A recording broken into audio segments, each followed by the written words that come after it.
Numa distribuição sinapse, efeito estufa. O que está acontecendo com o tempo? De um calor nunca antes visto, a terríveis tempestades. Algo estranho está acontecendo com o tempo. O aquecimento global é real. E é mesmo. Não temos base para dizer que mais CO2 no ar levará a um aquecimento global catastrófico. Mas o que realmente sabemos sobre o efeito estufa? Lidamos com algo sobre o qual existe uma verdadeira incerteza na ciência. Existe uma solução real para nossa dependência dos combustíveis naturais? Se a humanidade quiser ter um futuro neste planeta, teremos inevitavelmente que encontrar uma outra fonte de energia. E será que a América e o resto do mundo têm a vontade política para resolver aquela que pode vir a ser a mais problemática questão do século XXI? A ideia de reduzir os níveis de emissão de dióxido de carbono até o ano 2010 é uma completa fantasia. Nós, enquanto sociedade, não vamos fazer isso. Hoje, as séries científicas e investigativas da PBS unem suas forças para descobrir a verdade sobre o aquecimento global.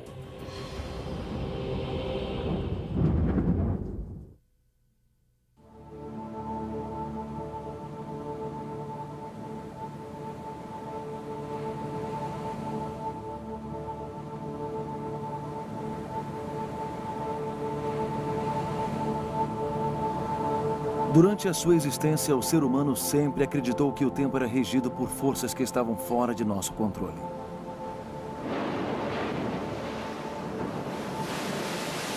Mas hoje não temos mais tanta certeza disso. Dizem que alguma coisa estranha está acontecendo com o tempo. De tempestades e furacões a grandes secas. Terríveis ondas de calor atingiram o Texas e a Flórida. Áreas que há milhares de anos apresentam temperaturas já elevadas. Que outra prova precisamos para crer que o aquecimento global é real? Alguns dizem que o futuro pode ser apocalíptico. Com o derretimento da calota polar, o nível dos oceanos poderá subir até 6 metros. Nos últimos anos, tivemos um aumento nas probabilidades de ocorrência de situações extremas. Começamos a notar que essas situações estavam ocorrendo com mais frequência do que o normal. E as pessoas começaram a ligar isso ao aquecimento global. O vice-presidente Al Gore está tão convencido de que são os homens que estão causando o aquecimento do planeta que pleiteou um tratado internacional comprometendo a América a reduzir drasticamente as emissões de petróleo, gás e carvão. Ele declarou que a queima desses combustíveis coloca na atmosfera gases do efeito estufa, que retêm o calor e aquecem a Terra. Seus adversários dizem que os riscos estão sendo exagerados e que qualquer tentativa para limitar ou mesmo se livrar do petróleo, do gás e do carvão, que fornecem 90% de nossa energia, causaria uma catástrofe econômica, de alto desemprego à recessão. O governo dos Estados Unidos está se identificando com uma política que seria devastadora.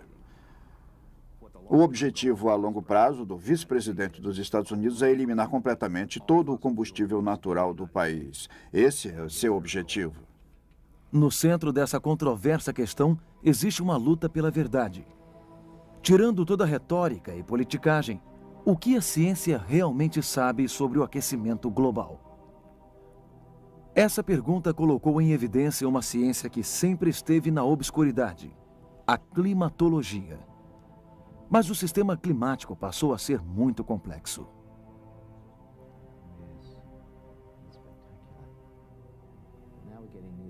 Estamos nos aproximando do fim. O nível de CO2 está 2 vezes maior atualmente. E as declarações dos cientistas sobre o futuro variam muito, assim como a sua luta para determinar se as mudanças no clima são naturais ou causadas pelos seres humanos.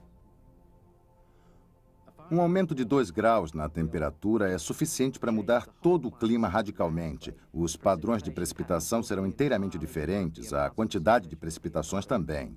O clima muda, tendo ou não o ser humano algo a ver com isso. Existe uma pequena anomalia chamada de período glacial. A Terra passa naturalmente do seu estado natural para ter 1.500 metros de neve sobre Chicago. O clima é muito instável. Neste documentário, Nova e Frontline partem para descobrir a verdade sobre o aquecimento global. Muita coisa está em jogo. Qualquer nova ameaça climática não pode resultar num perigo econômico muito grande para os Estados Unidos. O que pode ser mais básico do que isso? Da riqueza das nações ao futuro do planeta. O ser humano está aquecendo a Terra? Ou será que somos uma influência insignificante se comparados às forças naturais que determinaram o clima ao longo de milhões de anos?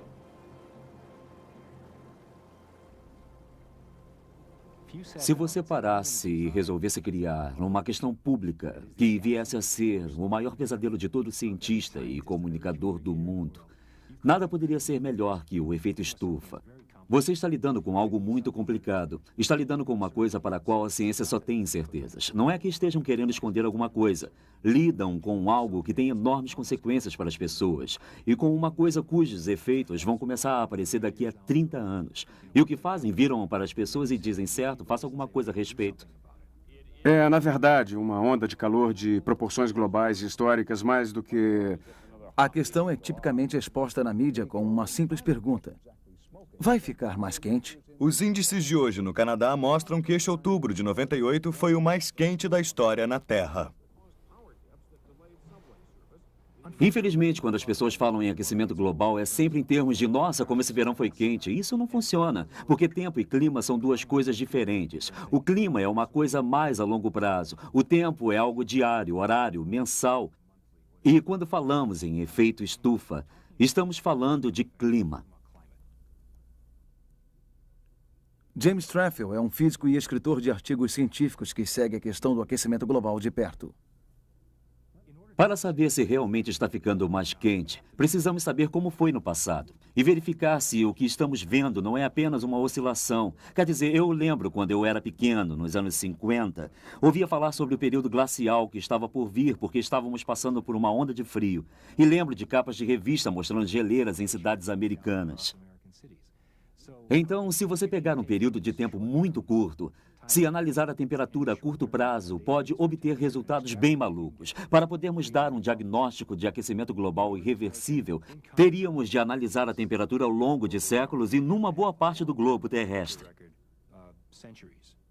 Você precisa pegar a temperatura de centenas de anos, ver a média e verificar se daí há uma partida significante para essa questão. É isso que é mais difícil fazer. Tempo ruim em um lugar, num certo momento, não prova que o clima está mudando. Para provar que o ser humano está aquecendo a Terra, é preciso ter um conhecimento detalhado de todo o clima na Terra ao longo de grandes períodos da história. E isso acabou se tornando um enorme e complexo desafio para a ciência.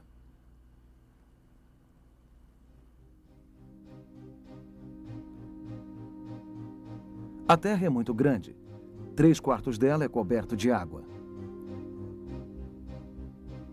Há enormes calotas polares,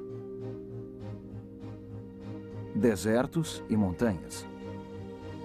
Mas, de alguma maneira, os cientistas precisam medir a temperatura global da Terra.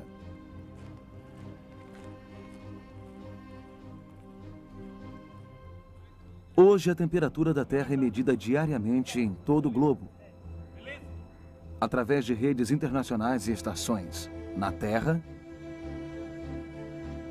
e no mar, que medem a temperatura, a pressão, a chuva, a umidade e muitas outras variáveis. Essas medidas são a base de informação para a climatologia. Milhões e milhões de índices foram examinados, corrigidos, ajustados e sintetizados. O problema é que essas medidas só vêm sendo feitas sistematicamente há um século. Com a média calculada, obteve-se um padrão. Ao longo dos últimos 100 anos, a temperatura subiu 1 grau Fahrenheit, ou cerca de meio grau Celsius. Esse é um registro da temperatura em toda a superfície da Terra, não de apenas um lugar. Mas 1 grau ao longo de um século é pouco ou é muito? O que é realmente extraordinário na questão do aquecimento ao longo do último século é a sua magnitude, cerca de meio grau Celsius, e o fato dele ter ocorrido no mundo inteiro. Quase todos os lugares que olhar esquentaram drasticamente a partir da metade do século passado. Mas nem todos estão convencidos que isso é uma evidência de que o ser humano está aquecendo a Terra. Este é Fred Singer, um físico atmosférico e um dos poucos cientistas que ficou conhecido como cético do efeito estufa. Ele diz que os índices de 100 anos não são o que parecem ser. As informações são ambíguas. Por exemplo, os índices mostram que o clima esquentou entre 1900 e 1940, muito antes da humanidade usar tanta energia. Mas entre os anos de 1940 e 1975, o clima esfriou. Só nas últimas décadas o aumento da temperatura global parece coincidir com os gases do efeito estufa que colocamos na atmosfera. Céticos como Singer também afirmam que muito antes da Revolução Industrial, o clima esquentou naturalmente. Por exemplo, registros mostram que na Idade Média, algumas partes do mundo, como a Groenlândia, eram mais quentes do que hoje em dia. Os vikings se estabeleceram ali e cultivaram a terra. Os vikings conseguiram fazer plantações. A vida na Europa era boa. Catedrais estavam sendo construídas, havia muita comida. A mudança no clima é um fenômeno natural. O clima muda o tempo todo. Está sempre esquentando ou esfriando. Mas os registros de apenas um lugar, a Groenlândia, e apenas um certo período de tempo, a Idade Média, não podem provar nada. Só sabendo a média da temperatura global há 1000 anos é que os cientistas podem saber se a Terra era mais quente ou mais fria do que hoje. Estamos procurando por um período ou períodos no passado que tenham sido tão ou mais quentes que hoje. Porque, é claro, se fosse tão quente quanto agora, o aquecimento teria acontecido através de um processo natural. E isso pode nos dar algumas dicas sobre quais processos naturais e não humanos poderiam estar causando o aquecimento hoje em dia.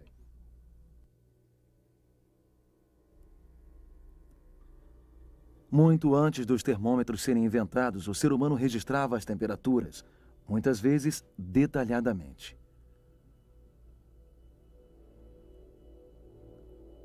Todos esses registros estão sendo agora examinados por historiadores do clima. O tempo era uma variável extremamente importante no dia a dia. A maioria das pessoas trabalhava ao ar livre e passava a maior parte do dia ao ar livre. Eles eram muito mais vulneráveis e sabiam disso. Por isso havia um interesse extremo em qualquer tipo de previsão. Ao longo da história, houve gente que documentou acontecimentos regularmente e meticulosamente. Físicos, artesãos e os monges aqui em Eissendel, na Suíça. Eles registraram a época em que as cerejeiras floresciam, em que os lagos congelavam e descongelavam, e o estado das colheitas nos vinhedos. Por exemplo, uma cerejeira que floresceu cedo é relacionada com um mês de março bem quente. Se o lago de Zurique está congelado, sabemos que isso equivale a 2 meses extremamente frios.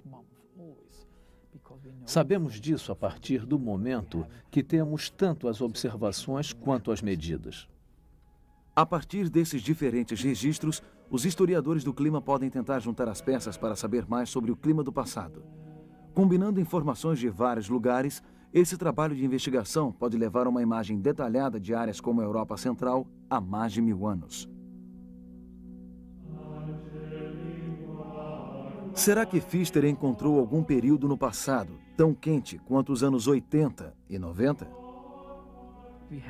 Tivemos outros períodos que também foram muito quentes, mas no século XX eles foram equivalentes a temperaturas de antes de 1988.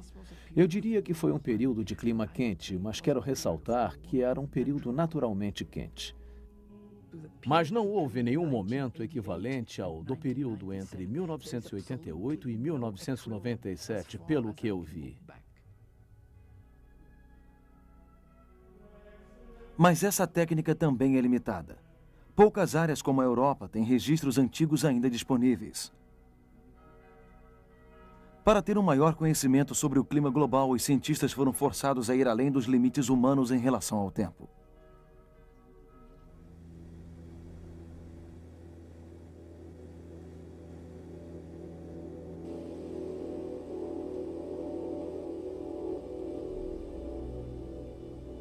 A 926 quilômetros do Polo Norte, um lago congelado será o lar de uma equipe de cientistas nas próximas semanas.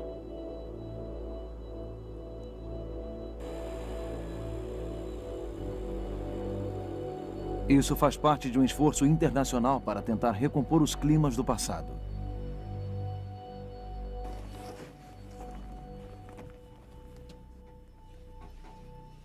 Estamos aqui no Ártico Canadense, em Ellesmere Island, a uns 900 quilômetros do Polo Norte.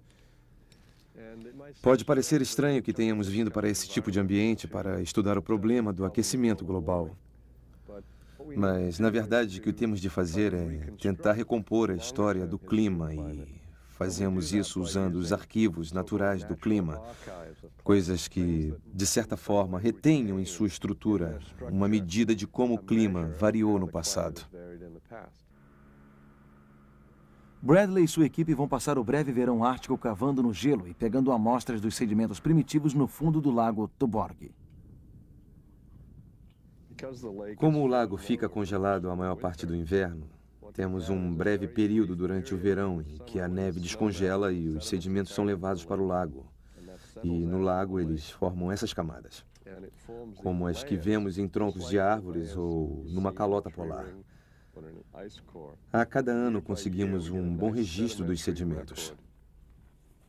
A cada ano, variações na espessura são usadas para calcular temperaturas passadas no lago Tuborg. Uma camada grossa significa que a primavera foi quente, mais gelo derreteu e produziu mais lama.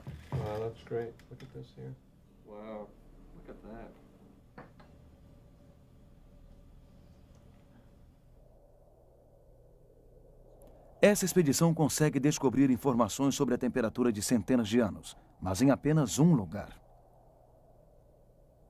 Para estimar a média global no passado, essas medições teriam de ser feitas em toda a superfície da Terra. A 6.482 quilômetros para o sul, uma equipe do Instituto de Oceanografia Scripps está examinando as árvores do Mammoth Park, na Califórnia. Franco Biondi e seus colegas já fizeram isso várias vezes.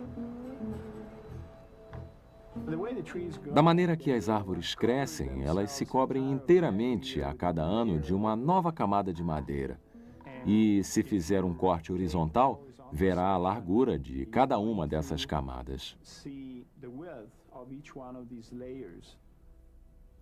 Como as árvores crescem no mundo todo, elas são um dos mais poderosos registros naturais.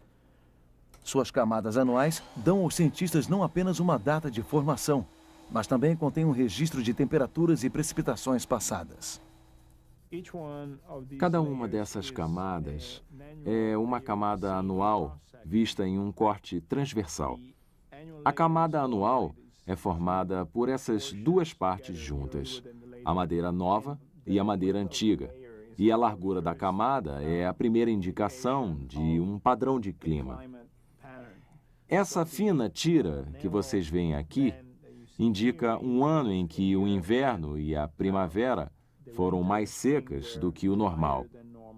E as faixas maiores aqui indicam um período em que o inverno e as chuvas da primavera foram mais abundantes do que o normal. As árvores são muito comuns em terra firme. Mas para os 3/4 do planeta cobertos pelos oceanos, os cientistas precisavam de outros registros. Assim como as árvores, os corais podem viver centenas de anos e crescer em velocidades diferentes, dependendo da temperatura na superfície do oceano. A temperatura da Terra também é preservada na química de camadas de gelo extraídos de calotas polares em todo o mundo. Cada registro natural produz estimativas de temperatura e chuva para um lugar e um período específico. Combinando todos eles, os cientistas conseguiram ter um registro da temperatura no hemisfério norte de até 1000 anos atrás. De acordo com este gráfico publicado em 1999, o aquecimento de 1 grau do século XX se sobressai dramaticamente.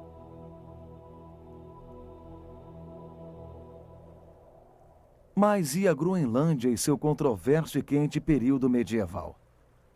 De acordo com as informações combinadas, não houve aquecimento no período medieval.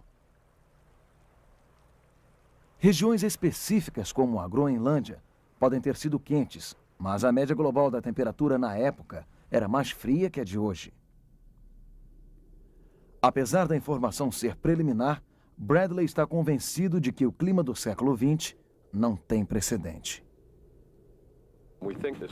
Achamos que esse período mais quente, há 1000 anos, foi apenas uma anomalia regional. Não encontramos praticamente nenhum período nesses 1000 anos que tenham tido temperaturas tão altas quanto temos observado na última parte do século XX. E, em particular, os anos 90 foram excepcionalmente quentes. Foi uma década incrivelmente incomum e não temos evidências de uma década como a dos anos 90 nos últimos 1000 anos.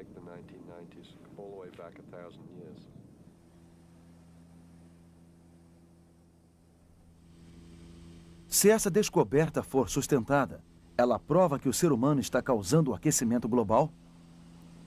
Alguns céticos do efeito estufa, como Richard Lindzen, acham que é preciso ter cautela. Algumas coisas têm que ser vistas. Primeiro, é preciso distinguir a palavra aquecimento, significando aumento de temperatura, de aquecimento, significando que o homem ou alguma coisa provocou o aumento da temperatura.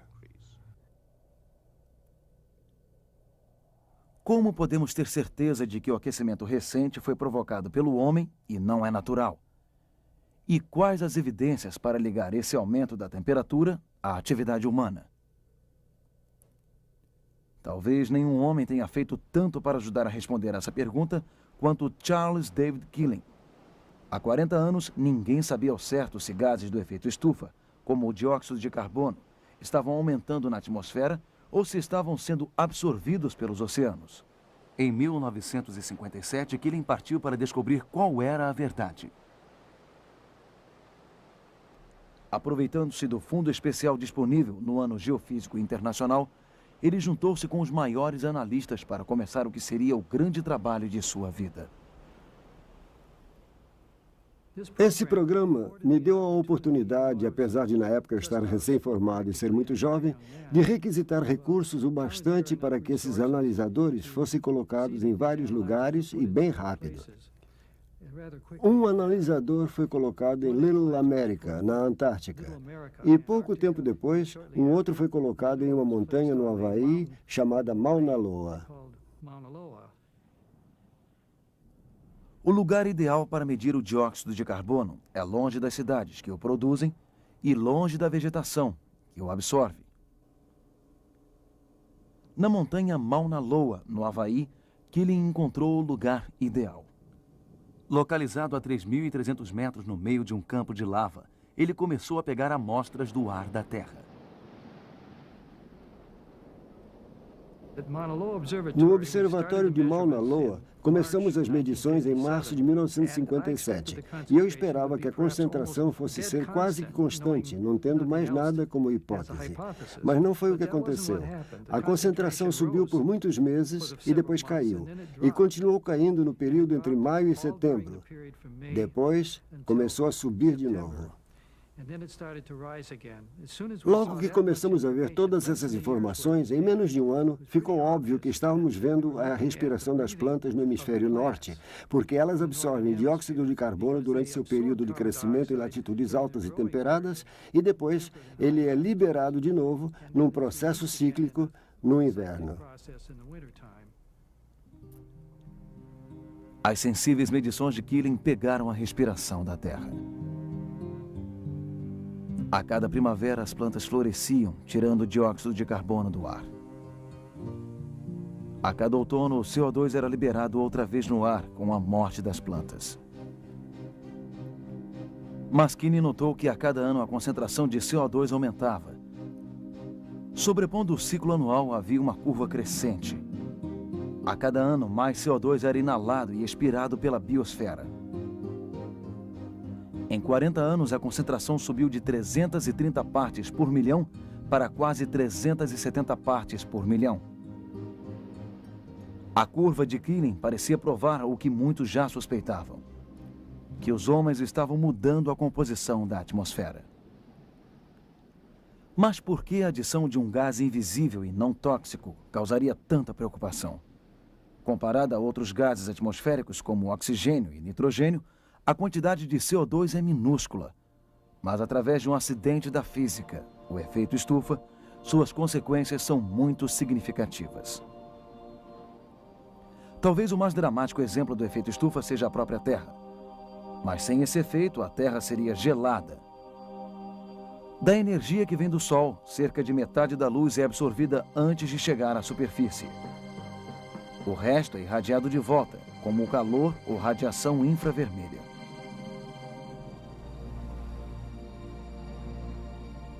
Na ausência do efeito estufa, essa energia escaparia de volta para o espaço, deixando a Terra com uma temperatura média de 0 grau Fahrenheit. Toda a água ficaria congelada. A razão para isso não acontecer é que as substâncias da estufa, gases como o dióxido de carbono e o metano, e mais o vapor e as nuvens, todos agem para prender a radiação infravermelha que quer escapar. Esse efeito faz com que a Terra aqueça e fique numa temperatura média de 15 graus Celsius. É tão real quanto a gravidade e mantém o planeta habitável. Se não fosse pelo efeito estufa, teríamos uma temperatura média na Terra abaixo daquela em que a água se congela. Mas desde a Revolução Industrial temos uma nova e crescente fonte de CO2.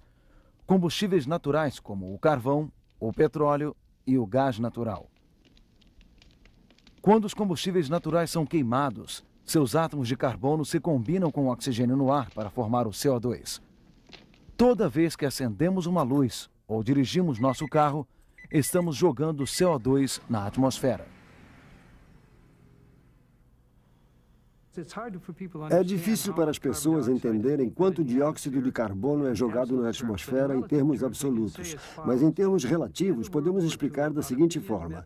No final da Segunda Guerra Mundial, cerca de 1 bilhão de toneladas métricas em forma de CO2 foi emitido para a atmosfera. Quando iniciei minhas medições, esse número já havia subido para 2,5, atualmente está em quase 7.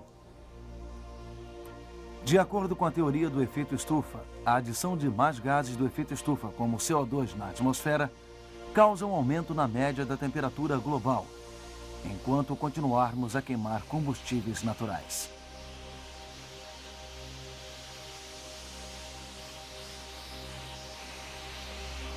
Os climas de Marte e Vênus também são determinados pelo efeito estufa. Vênus tem uma concentração altíssima de CO2 na sua atmosfera. E é extremamente quente, fervilhante em Vênus. E a atmosfera de Marte, por exemplo, é muito fina e nessa fina atmosfera, muito pouco CO2. O vapor d'água também é muito baixo. A temperatura em Marte é muito, muito fria.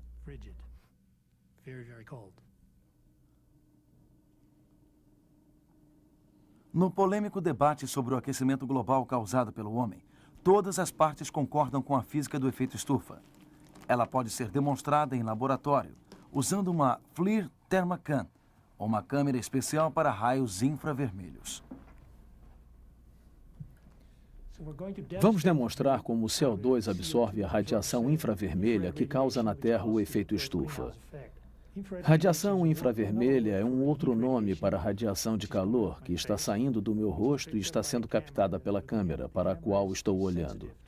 A câmera é sensível à radiação de calor. Entre a câmera e eu, há volume que será preenchido com CO2. Quando ligarmos o gás, minha imagem vai sumir aos poucos.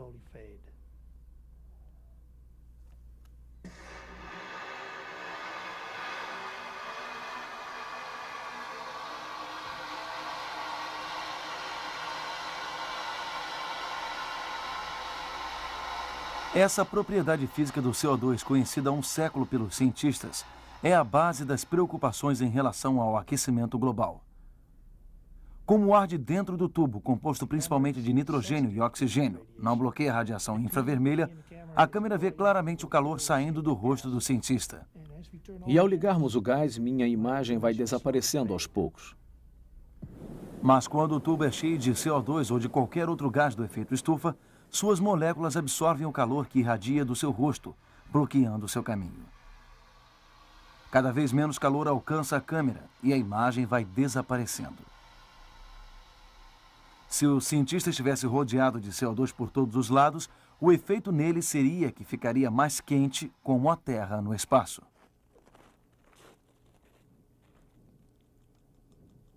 Hoje em dia, amostras da atmosfera são colhidas no mar e em terra. Frascos são cheios e mandados para grandes laboratórios, como o da Administração Oceânica e Atmosférica Nacional, em Boulder, Colorado, para que o nível de CO2 e outros gases do efeito estufa sejam analisados. Apesar da maior parte do CO2 ser lançado na atmosfera no industrial hemisfério norte, as análises revelam que ele logo aparece em todos os lugares. Se você queimar 1 litro de gasolina, ele vai virar CO2 e se espalhar por toda a atmosfera. Então, o que você queima hoje no seu carro vai aparecer na Antártica no ano que vem. Outro fato importante que os cientistas descobriram sobre o CO2 é a sua permanência. Ao contrário do vapor d'água, que só fica no ar por alguns dias, o CO2 permanece na atmosfera por cerca de 100 anos após ser absorvido pelos oceanos. Nossas emissões de CO2 estão mudando a atmosfera, não apenas para nós, mas também para gerações futuras. As medições em Mauna Loa produziram claras evidências de que o homem estava mudando a composição da atmosfera. Mas as informações tinham apenas 40 anos e nós queimamos combustível natural há mais de 150 anos, durante a Revolução Industrial. Como os cientistas usaram registros naturais para saber sobre as temperaturas passadas, eles agora se perguntaram se gigantes lençóis de gelo na Groenlândia e na Antártica capturaram níveis passados de CO2 durante e antes da Revolução Industrial.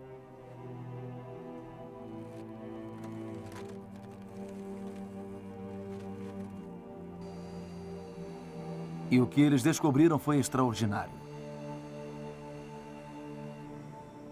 Havia bolhas de ar presas no centro do gelo. Cápsulas preservando a atmosfera do passado.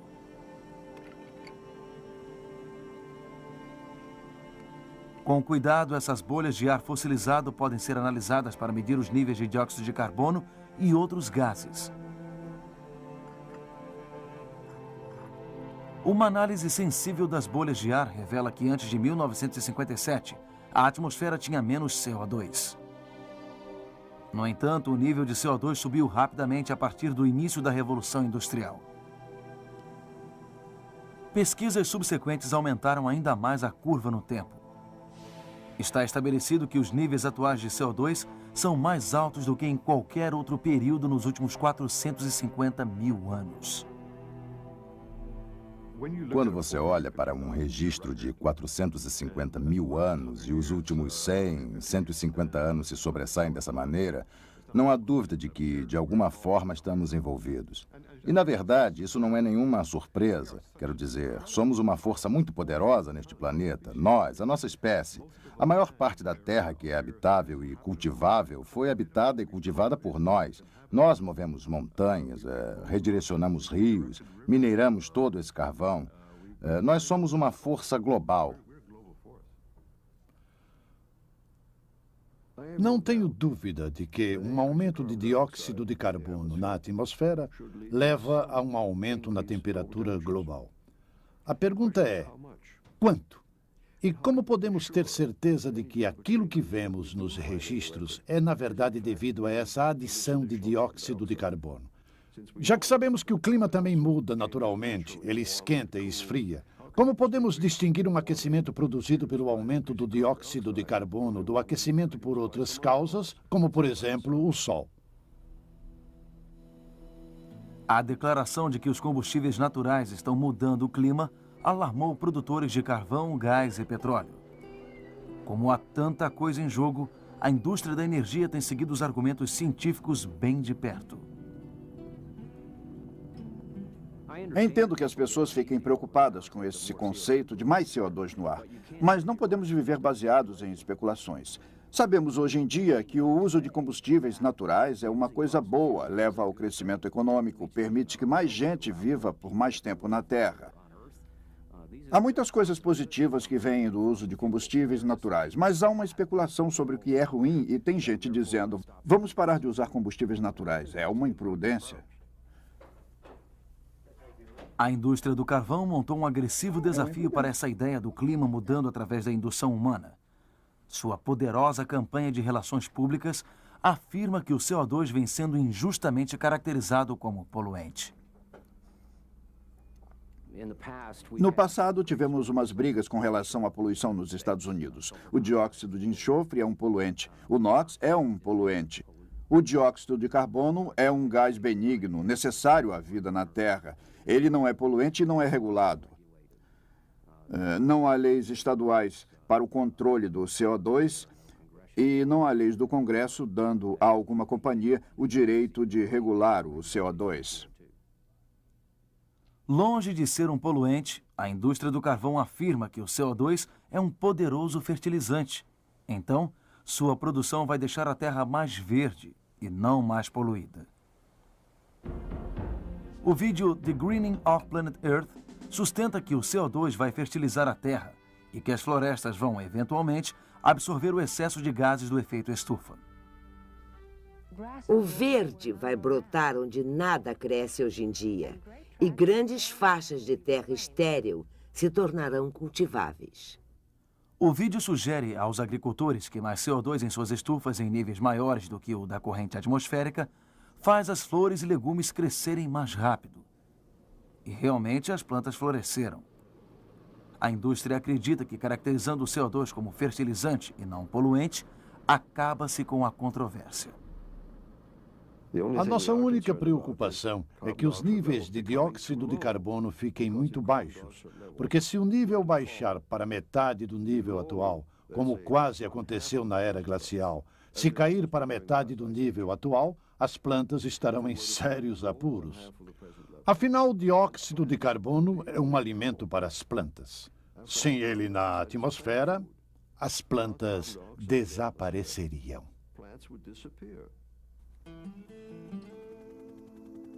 Apesar de ser aceito que o CO2 é um fertilizante, não se sabe como as florestas do mundo vão reagir. Elas vão conseguir se adaptar a cada vez maiores emissões de CO2? Numa extraordinária série de experiências, os cientistas tentam testar essas hipóteses. Em 50 anos, se a tendência atual continuar, a concentração de CO2 será 2 vezes maior que a do período pré-industrial. E é isso que as florestas estão recebendo. Nossa experiência é uma tentativa de fazer crescer uma floresta inteira com 560 partes por milhão.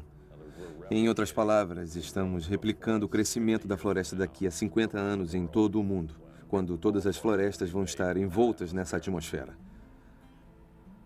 Estamos essencialmente injetando CO2 na floresta.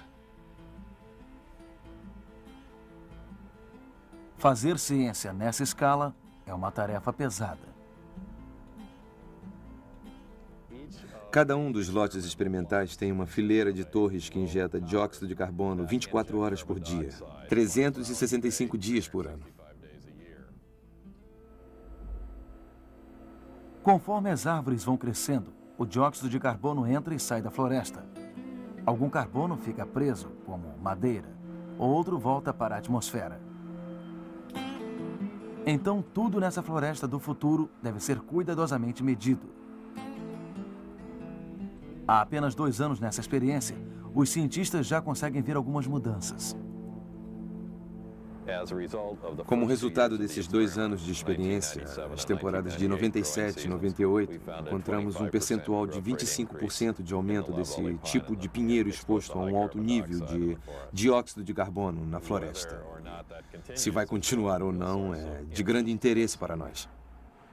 Então a indústria está certa. Esse crescimento acentuado vai ajudar a absorver o excesso de CO2. Os cientistas dizem que o CO2 vai ficar fora da atmosfera. As florestas podem retirar CO2 por 50, 100 anos. Depois, em um certo momento, fica mais ou menos equilibrado porque já há matéria orgânica o bastante na floresta. Assim começa a queda para acompanhar a fotossíntese. Se derrubamos uma velha árvore, temos de nos certificar de que aquela árvore será transformada num produto com vida longa. Mas o que acontece então? Finalmente a madeira acaba apodrecendo ou é queimada. Dentro de um século ou até menos, o carvão presente na madeira voltará para a atmosfera como CO2. E há outra razão para acreditarmos que as plantas sozinhas não podem absorver todo o CO2. As vastas reservas de combustível fóssil. Quando você olha para a quantidade potencialmente disponível de carvão, vê que é uma quantidade absurda.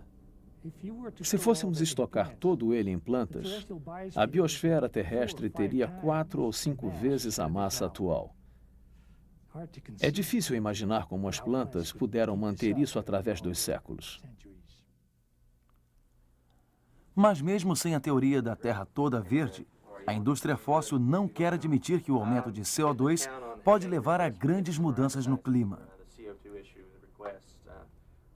Há pessoas razoáveis que têm um medo especulativo do CO2 cada vez mais no ar e tendo um impacto sobre o clima. Mas não há nenhuma base, nenhum mecanismo para o qual alguém possa apontar e afirmar que mais CO2 no ar vai levar a um catastrófico aquecimento global, a um apocalíptico aquecimento global, em oposição ao aquecimento brando, com o qual não devemos nos preocupar. Ninguém discorda de que os níveis de CO2 estão 1/3 mais altos do que antes da Revolução Industrial e que talvez dobre ou triplique nos próximos 100 anos. O ponto crucial da questão é como ter noção precisa de como esse rápido aumento vai afetar o clima da Terra e se essa mudança vai ser boa ou ruim. O Centro Nacional de Pesquisas Atmosféricas, NCAR, em Boulder, Colorado, é um dos maiores centros do mundo em climatologia. Nesse centro, há cientistas cujo trabalho é muito mais difícil do que apenas prever o tempo. Eles tentam prever como será o clima daqui a um século. Tom Wigley é um dos cientistas do NCAR. Usando óculos especiais em 3D, Wigley e seus colegas podem ver exemplos de possíveis climas futuros. O branco mostra o gelo e a superfície colorida no centro é a vorticidade relativa. Então, temos uma vorticidade isosuperficial e a temperatura colorida sobre ela. As imagens na tela foram geradas por supercomputadores.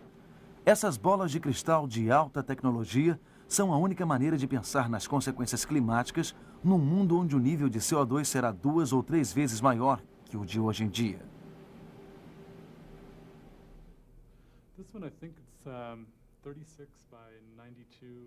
Um exemplo de clima começa com a tentativa de capturar todos os fatores, naturais e humanos, que podem afetar ou forçar o sistema climático, tanto prendendo como refletindo energia. Existem 3 categorias de fatores que devem ser consideradas. Uma é a influência de atividades humanas, a formação de dióxido de carbono na atmosfera e de outros gases do efeito estufa, e também do efeito de sulfatos de aerosol. O aerosol é composto de pequenas gotas que são feitas basicamente de ácido sulfúrico e sulfato de amônia suspensos no ar. E eles surgem a partir da combustão de combustíveis naturais. E essas partículas têm um efeito de esfriamento. Uma outra questão importante é se fatores externos naturais podem fazer a temperatura mudar a nível global. Sabemos, a partir de medições feitas de satélite, que o Sol muda a cada década. Uma outra influência externa são as erupções vulcânicas, e um bom exemplo é o Monte Pinatubo, que entrou em erupção e causou por 1 ou 2 anos um esfriamento substancial. Além disso, há outras interações que ocorrem apenas dentro do sistema climático, com a transferência do calor da atmosfera para a massa de gelo ou para o oceano. Isso poderia causar, por exemplo, o aquecimento da Terra em 1 ou 2 décimos de grau, ou um esfriamento de 1 ou 2 décimos de grau num período de 100 anos. Os vários processos que têm influência no clima são colocados em supercomputadores. Aí as coisas ficam ainda mais complicadas. A resposta do clima depende de uma complicada cadeia de regeneração, que tanto pode aumentar como diminuir o aquecimento ou o esfriamento original. Estamos numa situação em que a quantidade de dióxido de carbono é 2 vezes mais alta que a atual. Se adicionarmos dióxido de carbono na atmosfera terrestre e isso causar o aquecimento, então os oceanos também serão aquecidos e a quantidade de água evaporando dos oceanos será muito maior. Mas o vapor d'água é também um poderoso gás de estufa. Então, colocando o dióxido de carbono na atmosfera, aumentamos a quantidade de vapor d'água. E assim aumentamos também a quantidade de gases de estufa na atmosfera e ampliamos o efeito do dióxido de carbono.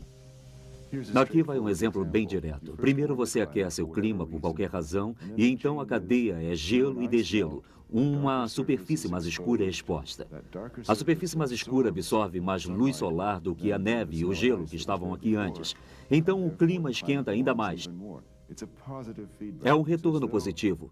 É como se a calefação de sua casa, depois da casa estar aquecida, ligasse a caldeira e aquecesse ainda mais. Porém, alguns retornos, como as nuvens, são mais complexos. Se é gerada uma nuvem de baixo nível, ela protege a superfície terrestre do Sol. Então você tem a Terra recebendo menos luz solar. Esse é um retorno negativo. No entanto, se você gera nuvens mais altas, elas podem ajudar a prender a radiação infravermelha que sai da superfície e aquecer o sistema. O NCAR é apenas um entre dezenas de grupos científicos que tentaram incorporar todos esses retornos em seus computadores. Sob a pressão dos criadores das políticas, eles tentaram prever o que vai acontecer com o clima da Terra quando o CO2 dobrar na atmosfera. Todos os modelos levam a crer que a Terra vai aquecer, mas a grande variedade de temperaturas previstas levou à crítica de céticos do efeito estufa. Os programas são criados por pessoas muito competentes, excelentes meteorologistas e fantásticos computadores. Por que eles não concordam? Porque alguns modelos preveem um aumento de 5 graus centígrados e outros de apenas 1 grau. As diferentes previsões revelam falhas no conhecimento sobre o clima da Terra. Se o retorno do vapor d'água e das nuvens for fortemente positivo, como alguns afirmam, uma grande mudança de até 8 graus Fahrenheit pode ser esperada. Se esse retorno for fraco, como os céticos contra-atacam, teremos um aumento de apenas 1 grau. Se não tivessem ampliado o que o CO2 fez com o vapor d'água e com as nuvens, teríamos apenas um aumento de 1 grau. Com o dobro? É, o dobro. Não chegaria a triplicar. As pessoas já aceitaram que isso não vai ser uma grande mudança no mundo, e sabemos disso. Os computadores mostram possíveis exemplos futuros.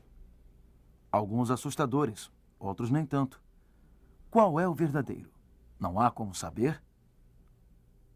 Os programas de modelos de climas são os mais complicados e engenhosos que eu já vi. São ótimos, mas no fim você se depara com o fato de que eles não conseguem lhe dar nenhuma resposta precisa. Podem dizer, achamos que isso vai acontecer.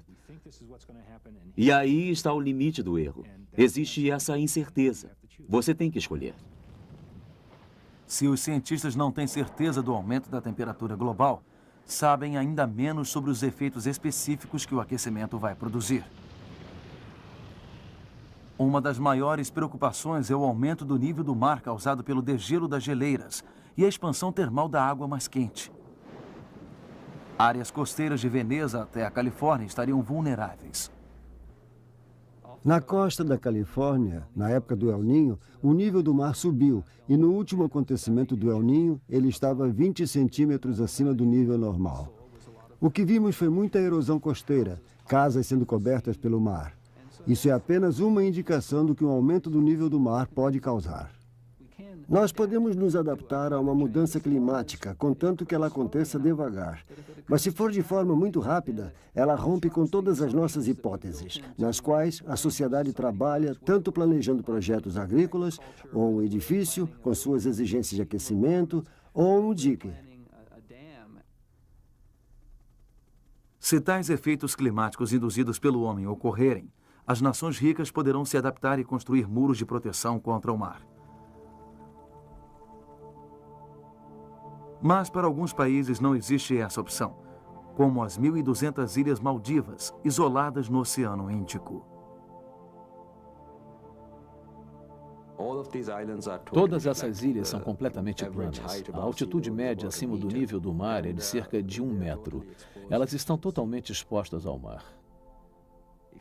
Se houver uma mudança mínima no nível do mar ou no tamanho das ondas que batem em nossas costas por causa de furacões ou tufões, estamos todos mortos. O impacto do aquecimento global e mudanças no clima pode realmente nos matar, nos fazendo refugiados ao perdermos o único pedaço de terra que realmente nos pertence.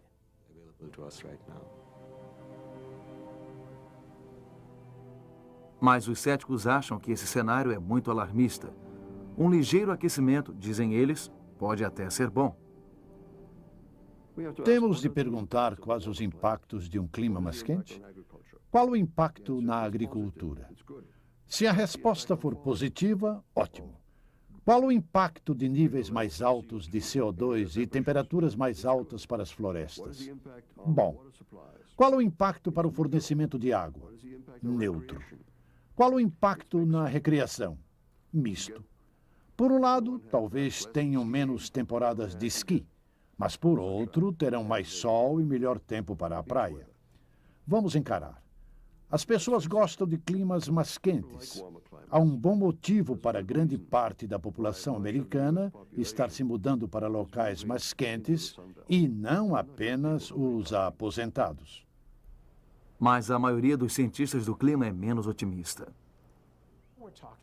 Estamos falando sobre seres humanos modificando o clima. E se tivermos sorte, será apenas 1 grau no próximo século. Mas poderiam ser vários graus por século. É nosso melhor palpite. Compare isso ao grau por milênio da história. E agora responda a mais um fator. Como as espécies de árvores, por exemplo, os pássaros e por aí em diante, vão migrar? Na história, eles apenas migravam. Agora, eles têm de atravessar fábricas, fazendas, autoestradas e áreas urbanas. Então, se você tem uma combinação de habitats fragmentados com a natureza ficando cada vez em pedaços menores, terá mudado o clima 10 vezes mais rápido do que a história pela nossa experiência. Isto me parece um preceito para uma crise de extinção. E alguns cientistas alertam que mesmo um aquecimento ligeiro pode levar a grandes mudanças climáticas, desestabilizando as correntes dos oceanos. Os oceanos são uma carta valiosa no sistema climático. Levando água quente do Equador para o Atlântico Norte, correntes como a do Golfo têm um impacto tremendo no clima da Terra.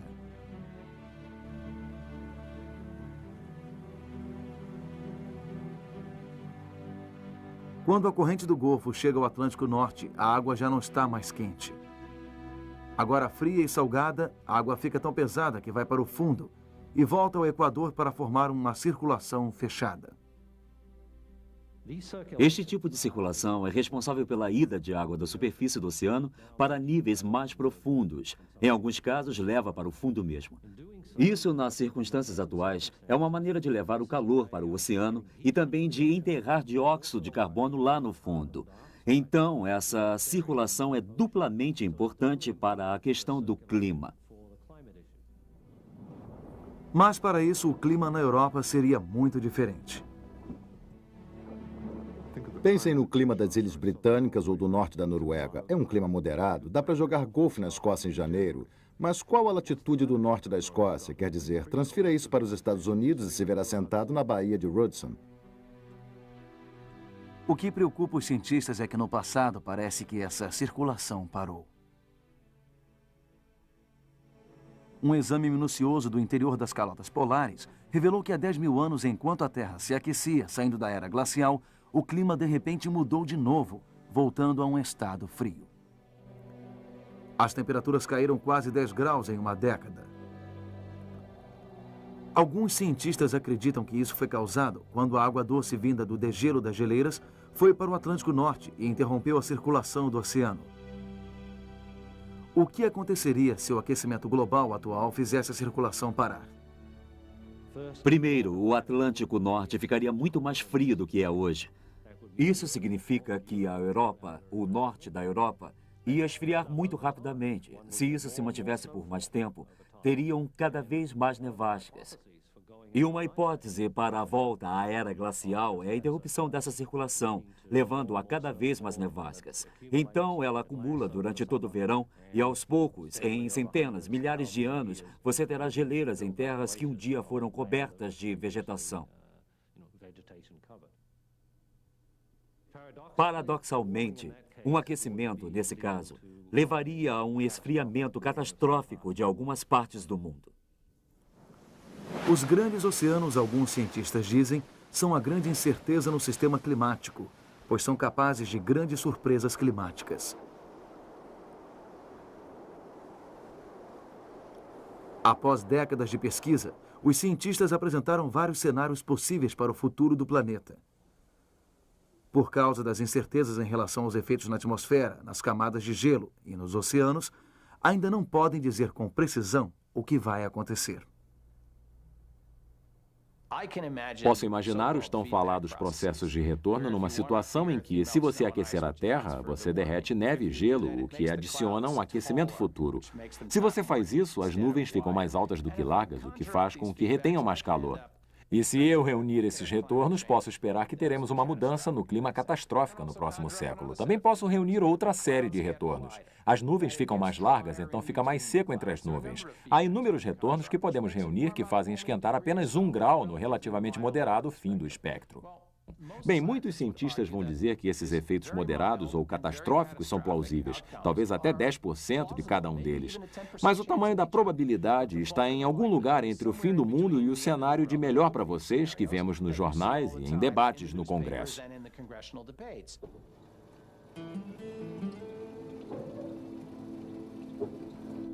Ao mesmo tempo que os cientistas continuam incertos sobre como o clima vai mudar se o nível de CO2 continuar a subir, eles têm certeza de que já alteramos a composição da atmosfera. A queima contínua de combustíveis naturais é agora uma ameaça real para o clima. E uma vez que temos um vasto fornecimento de combustível natural na crosta terrestre, esperando para ser explorado, as emissões de efeito estufa de hoje em dia não vão ser nada perto do que pode estar por vir.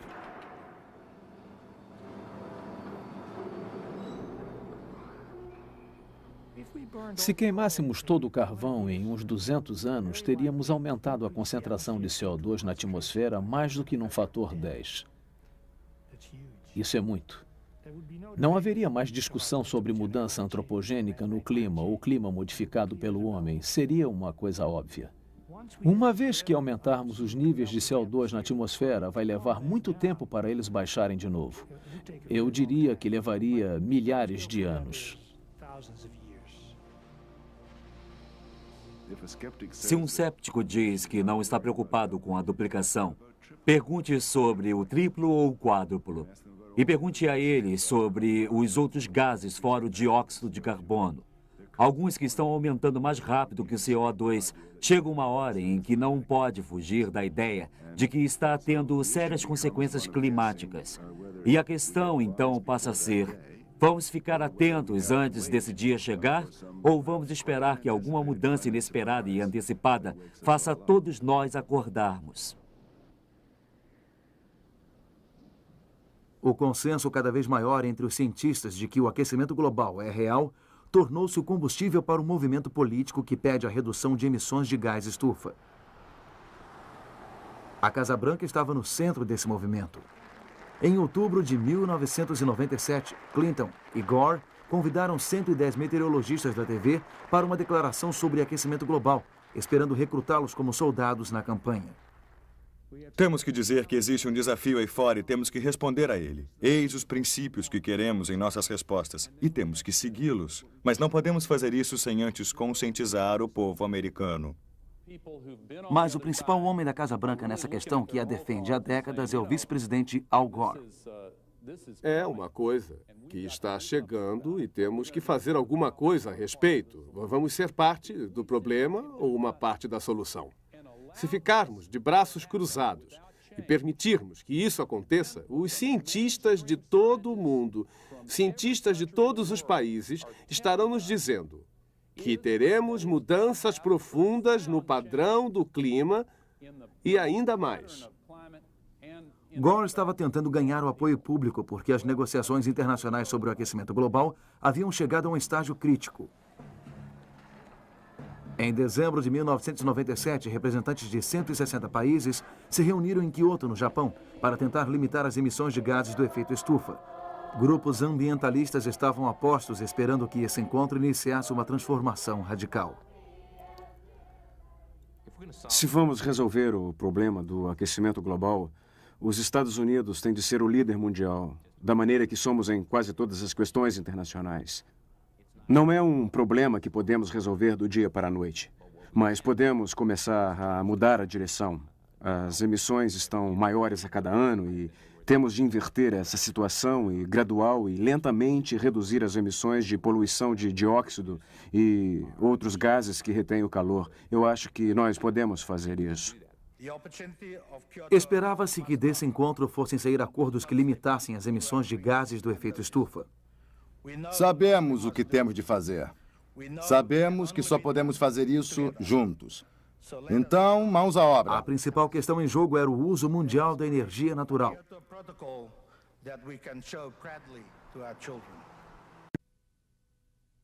Recruit them as foot soldiers in the campaign. Temos que dizer que existe um desafio aí fora e temos que responder a ele. Eis os princípios que queremos em nossas respostas e temos que segui-los. Mas não podemos fazer isso sem antes conscientizar o povo americano. Mas o principal homem da Casa Branca nessa questão, que a defendeu há décadas, é o vice-presidente Al Gore. É uma coisa que está chegando e temos que fazer alguma coisa a respeito. Vamos ser parte do problema ou uma parte da solução. Se ficarmos de braços cruzados e permitirmos que isso aconteça, os cientistas de todo o mundo, cientistas de todos os países, estarão nos dizendo que teremos mudanças profundas no padrão do clima e ainda mais. Gore estava tentando ganhar o apoio público porque as negociações internacionais sobre o aquecimento global haviam chegado a um estágio crítico. Em dezembro de 1997, representantes de 160 países se reuniram em Kyoto, no Japão, para tentar limitar as emissões de gases do efeito estufa. Grupos ambientalistas estavam a postos esperando que esse encontro iniciasse uma transformação radical. Se vamos resolver o problema do aquecimento global, os Estados Unidos têm de ser o líder mundial, da maneira que somos em quase todas as questões internacionais. Não é um problema que podemos resolver do dia para a noite, mas podemos começar a mudar a direção. As emissões estão maiores a cada ano e temos de inverter essa situação e gradual e lentamente reduzir as emissões de poluição de dióxido e outros gases que retêm o calor. Eu acho que nós podemos fazer isso. Esperava-se que desse encontro fossem sair acordos que limitassem as emissões de gases do efeito estufa. Sabemos o que temos de fazer. Sabemos que só podemos fazer isso juntos. Então, mãos à obra. A principal questão em jogo era o uso mundial da energia natural. Como os Estados Unidos consomem mais energia que qualquer outra nação, o país passaria pelo exame mais minucioso. Mais do que qualquer outro país, os Estados Unidos estão acostumados à energia barata em demanda. Somos criticados por sermos os maiores consumidores per capita de combustível natural. É algo positivo. Há uma correlação entre nosso sucesso e nosso consumo de energia. Os Estados Unidos não é um país bem-sucedido apesar do consumo de energia. Ele é bem-sucedido por causa do consumo de energia. Os americanos usam 1/4 da energia mundial. Uma grande infraestrutura distribui energia, seja lá onde e quando for necessário. É uma coisa que funciona tão normalmente que os americanos pararam de pensar sobre de onde vem a energia. Na verdade, quase toda vem da queima de combustíveis naturais. Cada vez que acendemos uma luz, a energia vem da queima do carvão.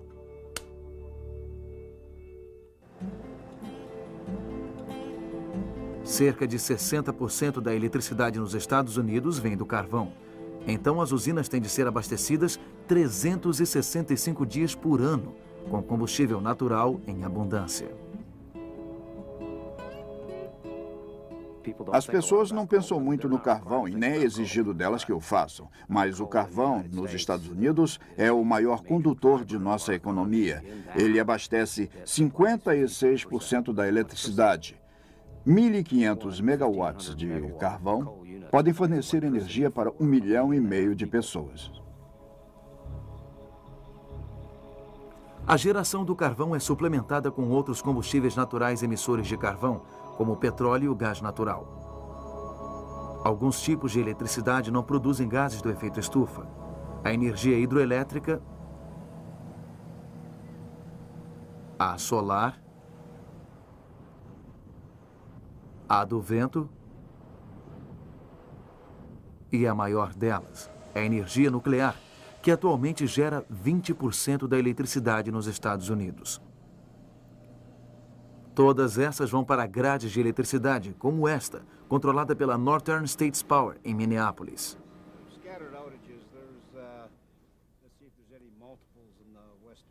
O que poucas pessoas sabem é a quantidade de energia que é consumida 24 horas por dia. Mesmo às 3 horas da manhã, 55% da capacidade está sendo utilizada.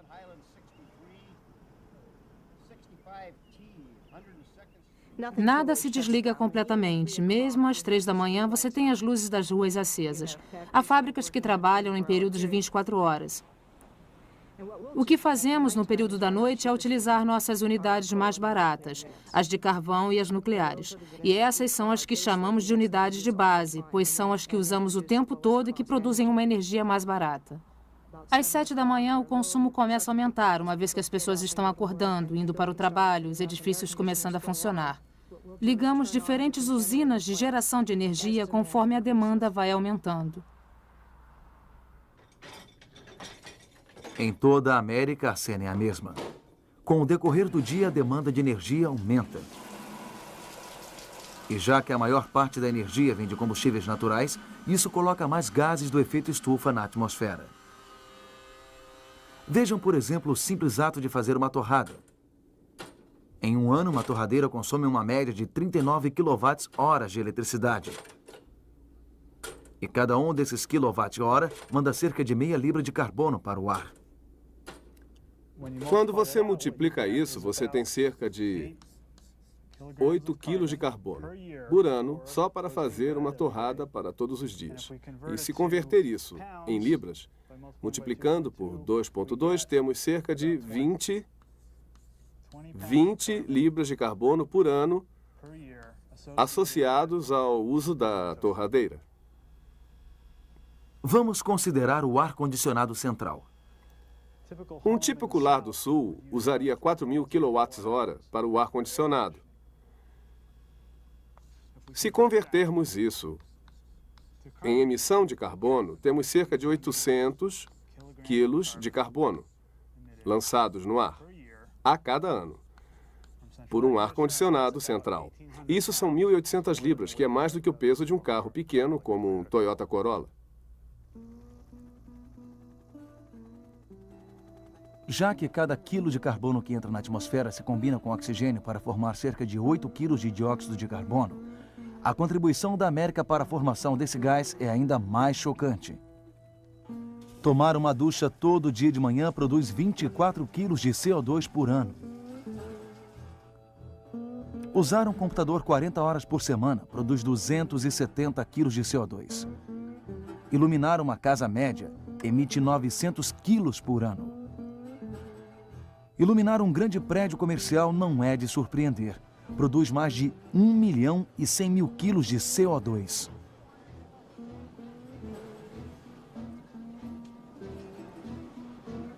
Cerca de 1/3 das emissões de CO2 nos Estados Unidos vem dos automóveis. As pessoas dirigem uma média de 20 mil quilômetros por ano. E um carro novo faz cerca de 12 quilômetros por litro. Isso significa que você vai usar mais de 1.600 litros por ano. Então, no decorrer de um ano, a pessoa que estiver dirigindo esse carro vai emitir 990 quilos de carbono por ano. E isso é quase o peso do carro. Agora, se você tem um utilitário esportivo que só faz 6 quilômetros por litro, estará emitindo 2.000 quilos por ano. O que é quase a mesma coisa que ter 2 carros rodando na rua em vez de apenas um.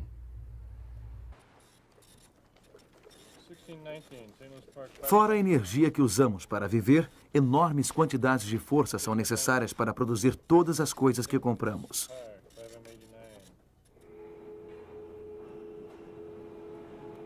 A Grid Foundries, em Minnesota, precisa de tanta energia quanto uma cidade pequena. E precisa dessa energia sempre. A Grid faz peças em ferro e aço.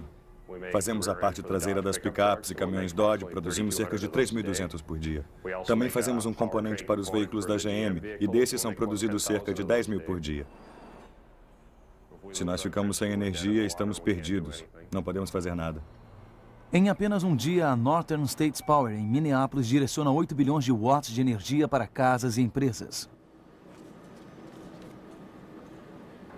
É a mesma coisa na maioria das cidades americanas. Por causa desse consumo de energia, cada americano, direta ou indiretamente, põe mais de 20 toneladas de CO2 no ar a cada ano. Juntos produzem 1/4 do total mundial. O uso da energia em países industrializados como os Estados Unidos é responsável pelo dramático aumento de 1/3 de CO2 na atmosfera. Mas isso não é nada perto do que está por vir.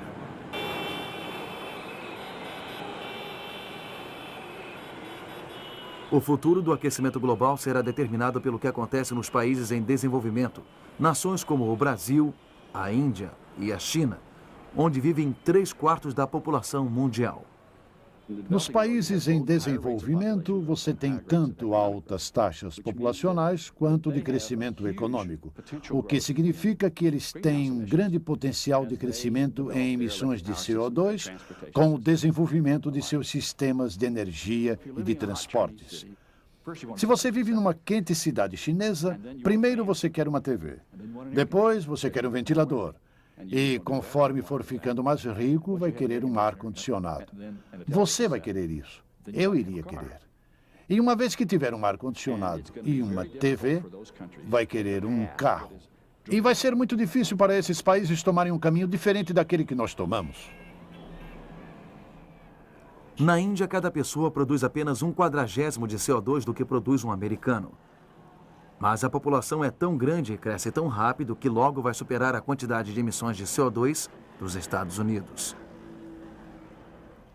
O país tem hoje em dia cerca de 1 bilhão de pessoas e está crescendo. Na verdade, a expectativa é de que na metade do próximo século, a Índia tenha a maior população do mundo, maior até do que a da China. Temos que lembrar que este ainda é um país muito pobre. Estamos falando de pessoas que ganham $1 por dia.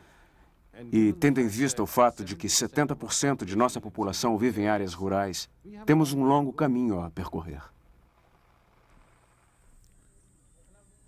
A Índia tem aspirações. Indianos como o Sr. Aldia querem que seus filhos tenham a chance de deixar os vilarejos.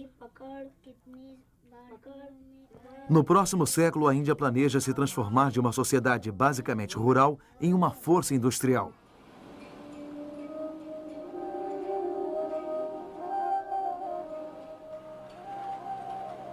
E a energia que vai promover essa mudança virá principalmente de combustíveis naturais, que em países como a Índia e a China é o carvão.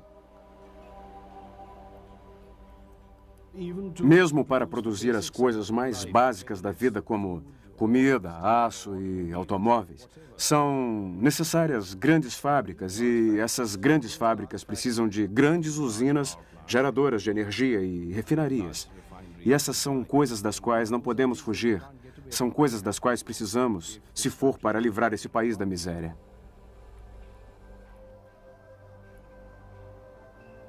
Se os países em rápido crescimento como a Índia seguirem os passos do Ocidente, as emissões de CO2 vão subir muito com o aumento da população e do consumo de energia. Para resolver o problema do aquecimento global, no entanto, seria necessário ter a colaboração desses países em desenvolvimento. E se os países em desenvolvimento não quiserem tomar parte e quisermos alcançar o objetivo de 2 vezes os níveis pré-industriais? Então seria necessário que os países ricos tivessem um índice negativo de emissões no ano 2045 ou 2050. Em outras palavras, teriam de tirar dióxido de carbono da atmosfera para dar espaço para o aumento das emissões de dióxido de carbono nos países em desenvolvimento. De volta a Kyoto, o confronto dessas questões polarizou a conferência, jogando as nações ricas contra as pobres.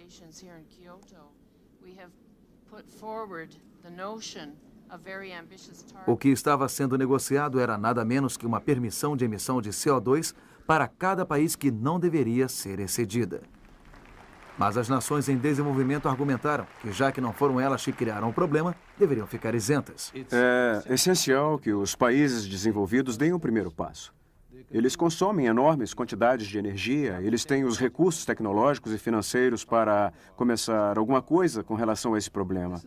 Esse é o tipo de liderança que se espera que o país mais poderoso do mundo demonstre. Eles não querem fazer nada a menos que façamos primeiro. Eles não criaram o problema. Eles são pobres, nós somos ricos. Os gases que estão lá não são deles, são nossos. Mas para nós é razoável dizer, ei, esperem um pouco. Para nós não adianta fazer isso a menos que haja algum tipo de acordo com vocês para que, quando chegarem a um determinado nível de renda e competência, se juntem a nós. A discussão durou dias. Quando o tempo começou a se esgotar, foi ficando claro que não haveria acordo.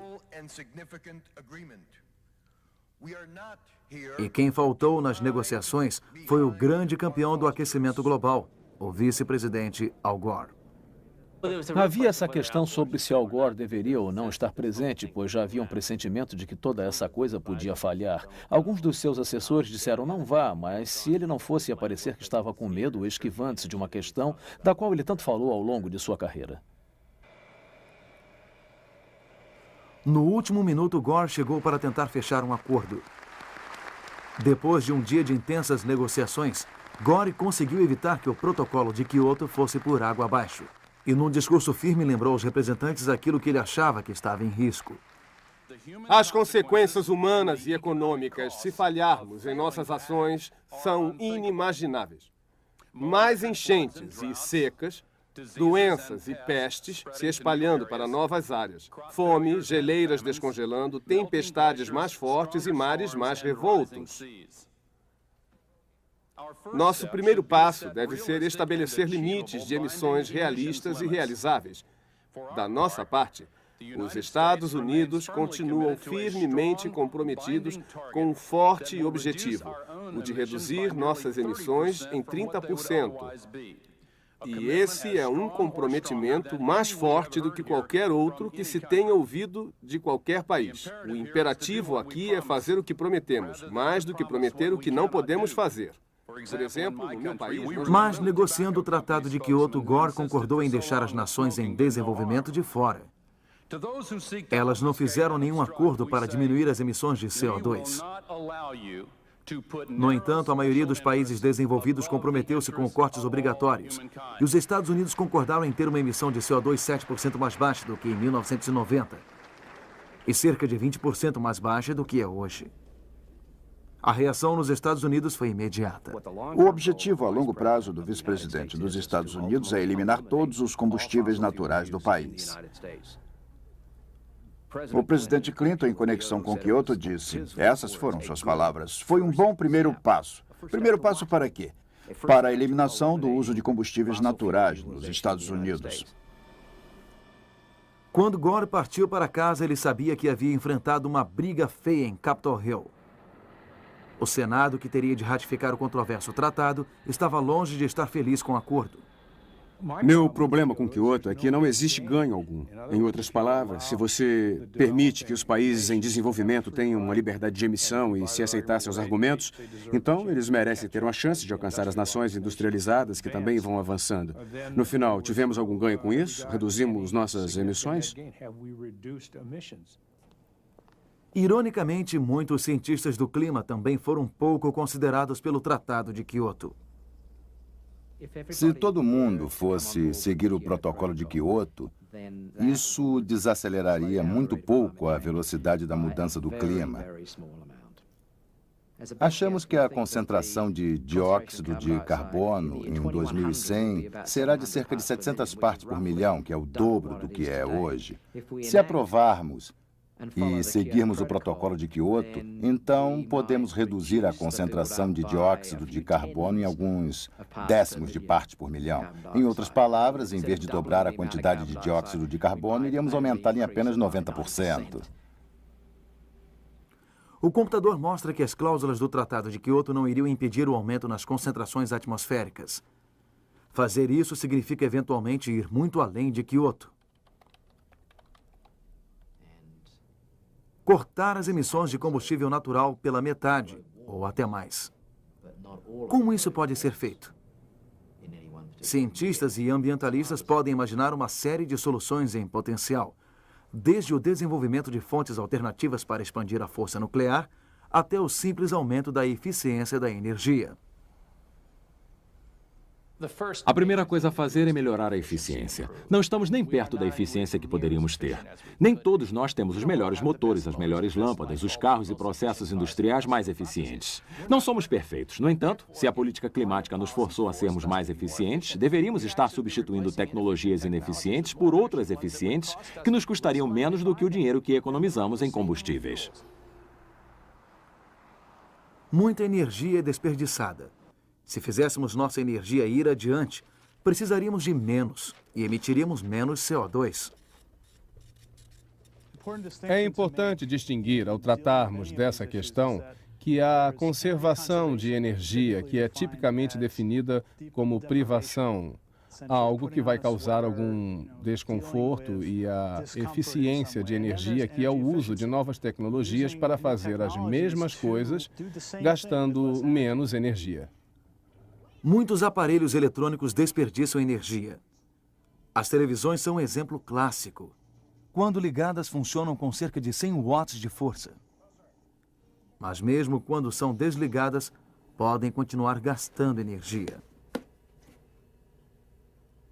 Alguns colegas meus foram ao Circuit City e mediram todas as TVs. E descobriram um grande gasto desses aparelhos quando estavam em stand-by. E alguns deles, não apenas TVs, estavam desperdiçando de 20 a 25 watts. E havia outras TVs onde eram gastos menos de 2 watts e não havia diferença de preço nos aparelhos. Era apenas o fato de que o fabricante não havia pensado nisso por um longo tempo. Mas, como até proponentes da eficiência da energia admitem, o comportamento humano parece estar indo em outra direção. Os americanos estão comprando casas e carros maiores. Estamos comprando carros maiores e mais pesados, então o tamanho e peso médios aumentaram. Os motores e transmissões que usamos são um pouco mais eficientes. E as duas coisas estão se cancelando. Então, a tecnologia está ficando melhor, mas os quilômetros por litro não, porque estamos comprando veículos cada vez maiores e mais pesados. Então, temos uma escolha. Podemos dirigir veículos menores que usam menos combustível e jogam menos CO2 na atmosfera. Mas não é a escolha que fazemos.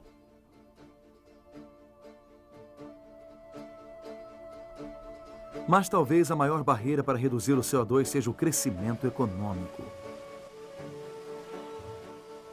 A indústria americana usa mais energia do que em qualquer outro período da história. A Anderson Window Company, que faz janelas de energia, não é exceção.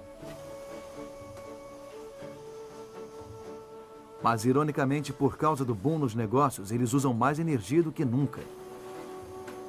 Por causa do boom econômico de 1990, os americanos estão entrando no novo milênio com uma taxa 20% acima de sua meta de Kyoto. Nos próximos 20 anos, a necessidade de energia do país vai aumentar em 60%. Vamos passar de 3 trilhões de quilowatts-hora atualmente para 4,6 trilhões de quilowatts-hora em 2020. Está falando da América? Dos Estados Unidos. Por que um país rico como os Estados Unidos precisa consumir mais energia? É uma questão de tudo que vemos ao nosso redor. Um computador na internet usa 1 kW por hora. E pense no aumento de quantidade dos computadores. Não apenas aqui, mas também em países modernizados e em desenvolvimento. Você vai começar a ter uma ideia de como será o amanhã.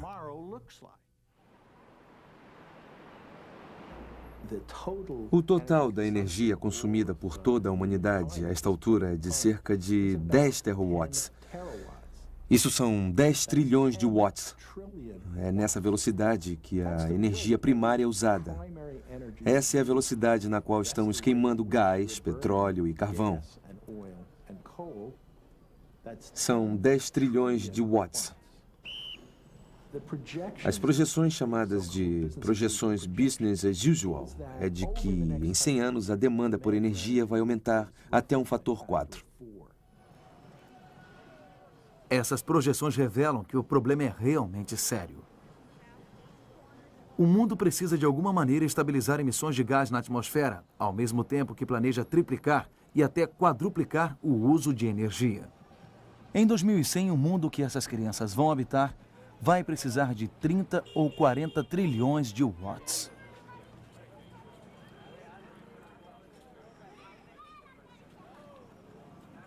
E para prevenir grandes formações de CO2, grande parte dessa energia precisa ser livre de carbono. A magnitude da tarefa é imensa. Se confrontar o problema honestamente, quer dizer, se realmente olhar para o problema e disser: o que eu quero é estabilizar a quantidade de dióxido de carbono na atmosfera em 2 vezes o nível pré-industrial de CO2, isso é quase impossível. A menos que haja uma grande e verdadeira mudança no sistema de energia global, longe dos combustíveis naturais. Essa é a parte amarga da questão.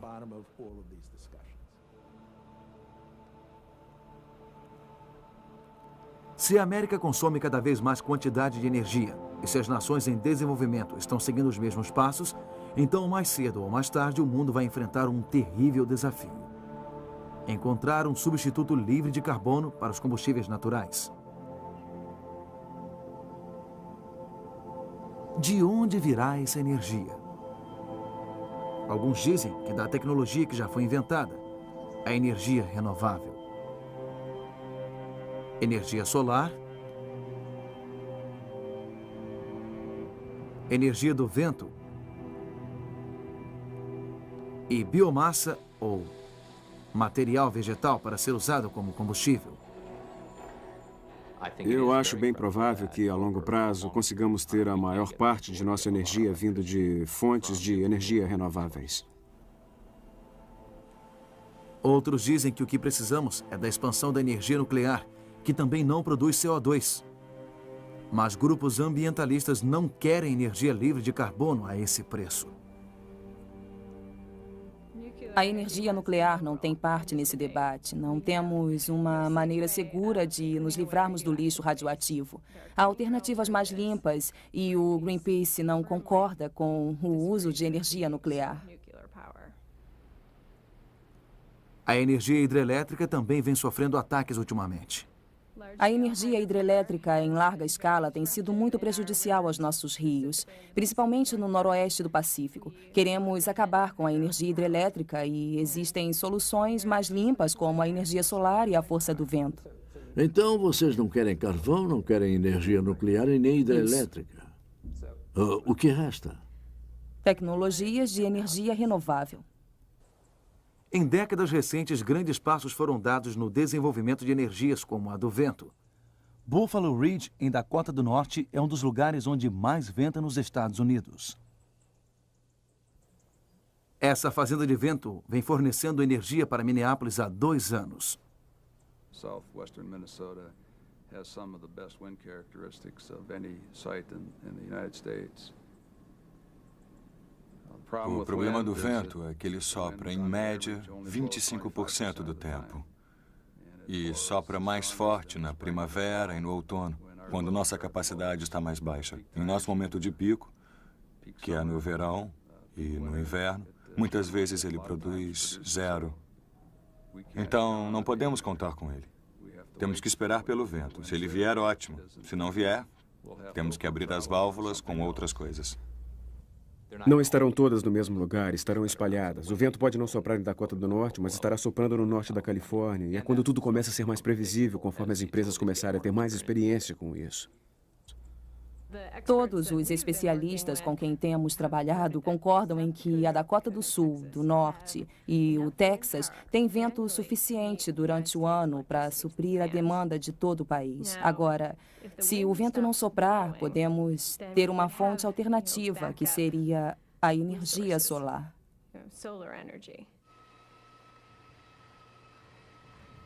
Em funcionamento há 15 anos, a Sunray, na Califórnia, é uma das mais antigas usinas de energia solar do mundo. Seus 30 acres de espelhos capturam a energia do sol e a transformam em energia sem emitir CO2.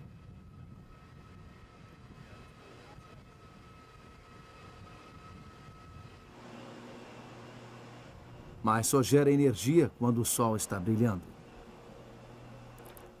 A usina de carvão pode gerar energia 24 horas por dia durante o ano inteiro. Aqui só podemos fazer isso quando o sol está brilhando, o que acontece com bastante frequência. Temos cerca de 265 dias de sol por ano. Mas se tiver algum tipo de nuvem, não há energia.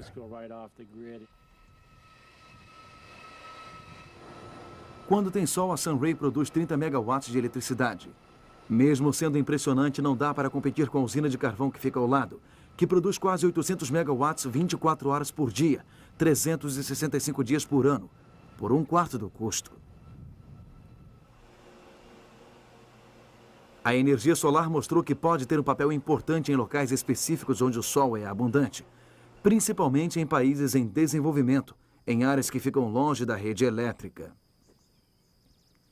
A questão é se as energias renováveis poderão gerar as grandes quantidades de energia que a nuclear e a de carvão geram.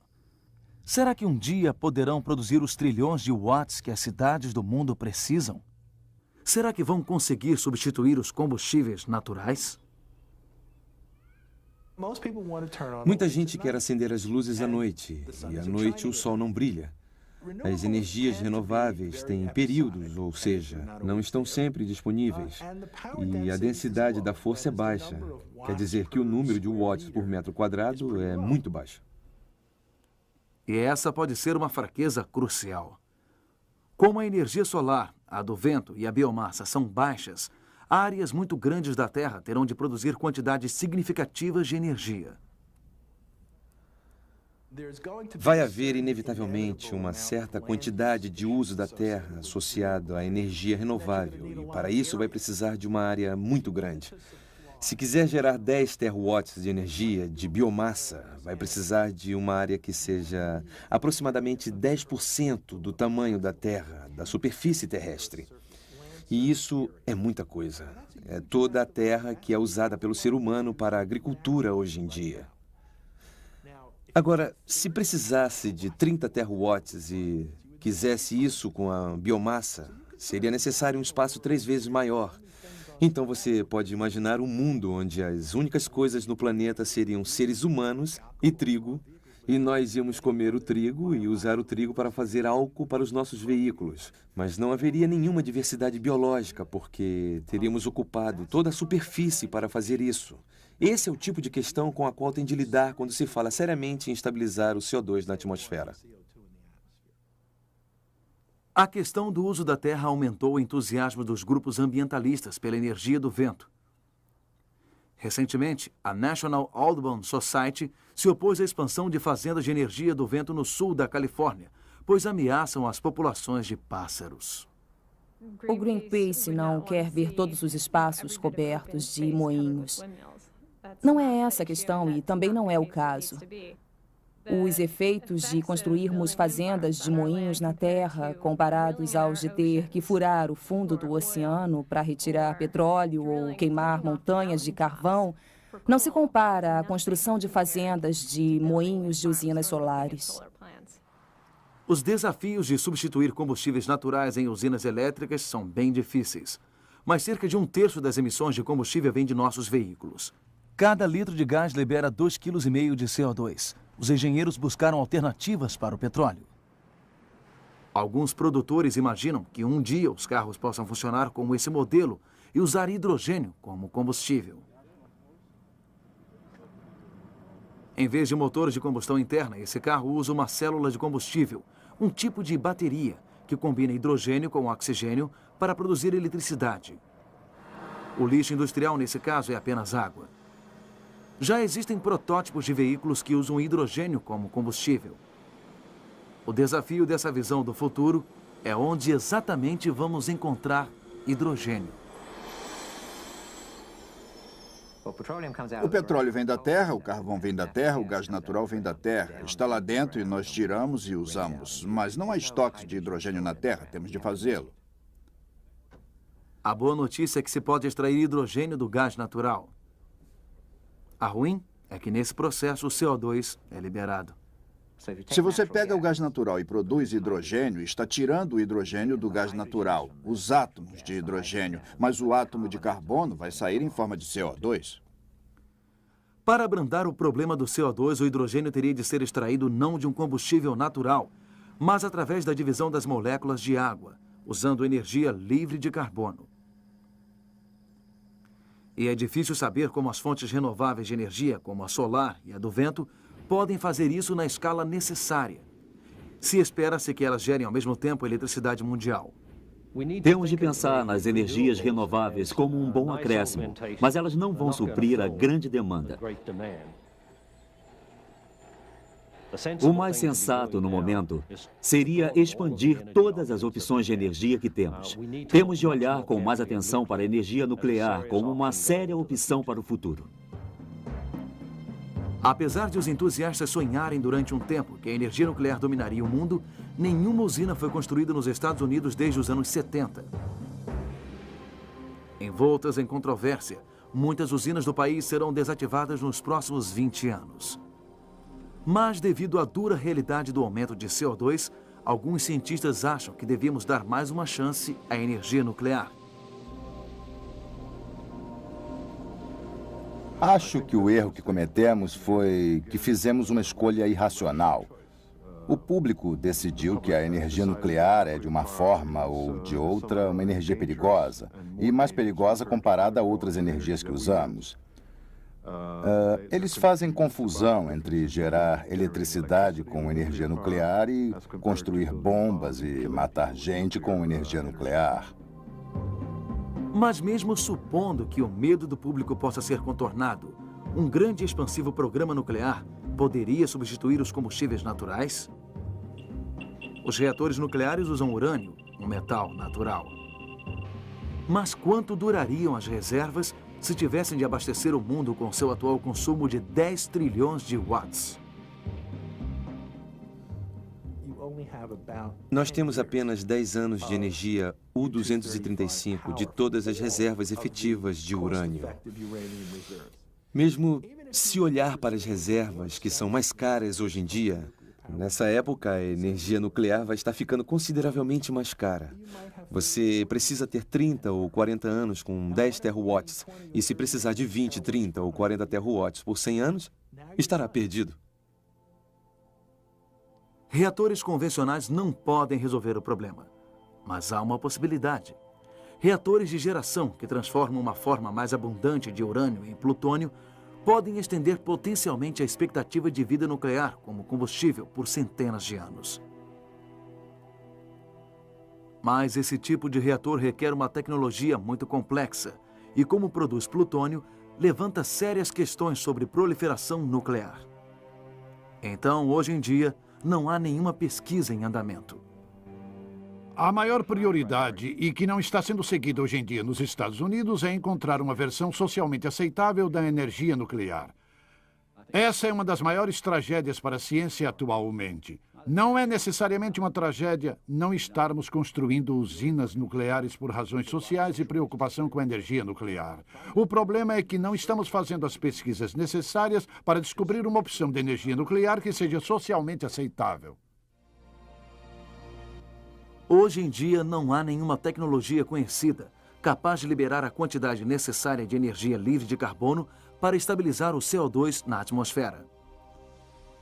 As curas mais citadas para o aquecimento global, melhorias na eficiência, energia renovável e nuclear, parecem não estar à altura do desafio.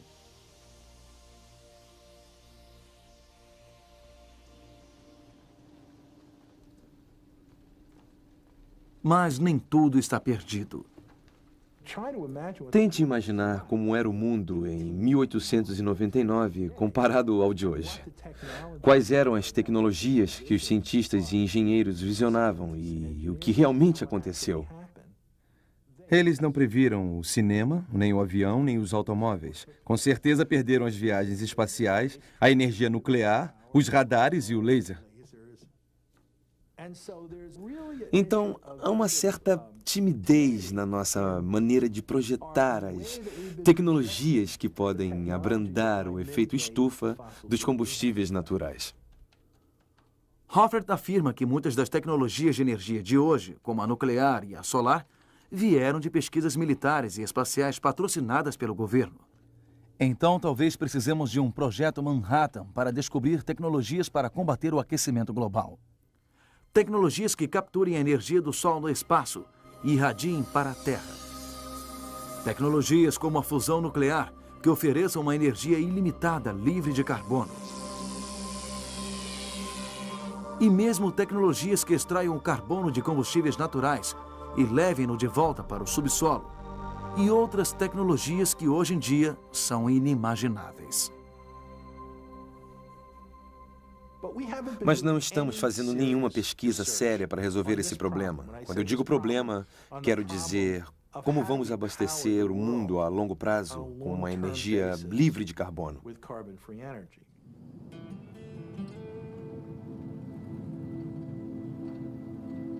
Se os obstáculos tecnológicos para combater o efeito estufa parecem difíceis, os desafios políticos podem ser ainda maiores. Mesmo antes da Conferência de Kyoto começar, a ideia das reduções nos Estados Unidos já causava polêmica no Senado.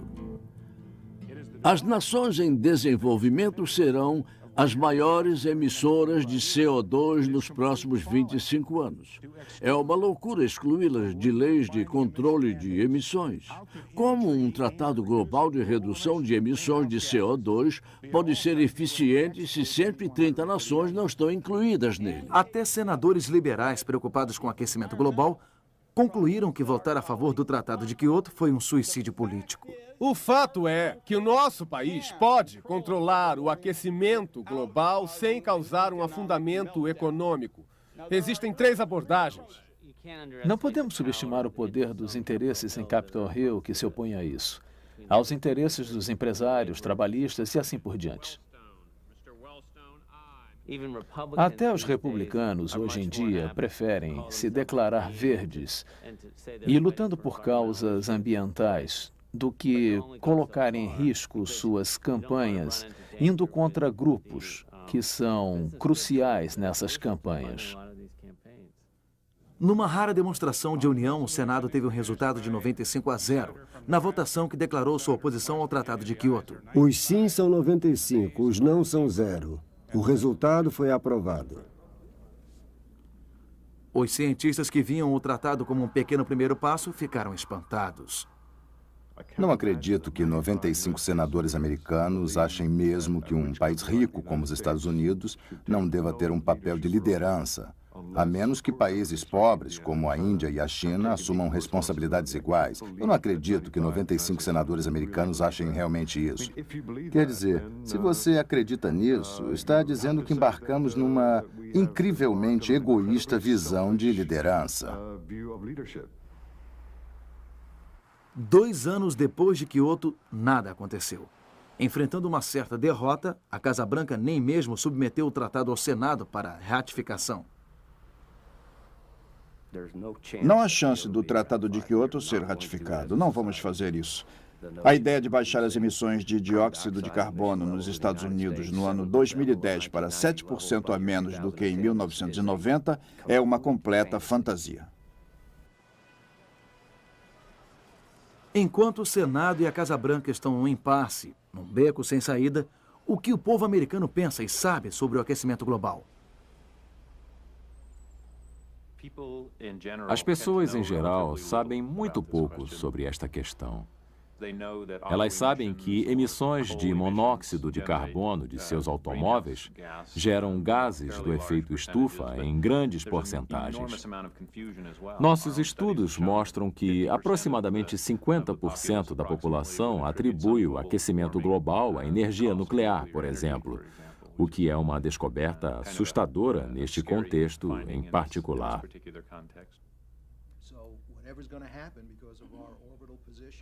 Hank Jenkins é um cientista político que estuda a opinião pública sobre questões ambientais. Se perguntar para as pessoas no geral no que os cientistas acreditam, a maioria acerta. Por outro lado, não é muito difícil desfazer alguns conceitos. 1 ou 2 argumentos convincentes sobre o problema com a ciência associada às mudanças climáticas já é o bastante para criar um ceticismo substancial. Veja bem, existe uma extensão tão grande na flutuação natural de todos os atributos da Terra que eu não acho possível ter um programa de computador para lidar com eles. Acho que não dá para prever o que vai acontecer com o clima. Ninguém pode. Essa é a minha opinião.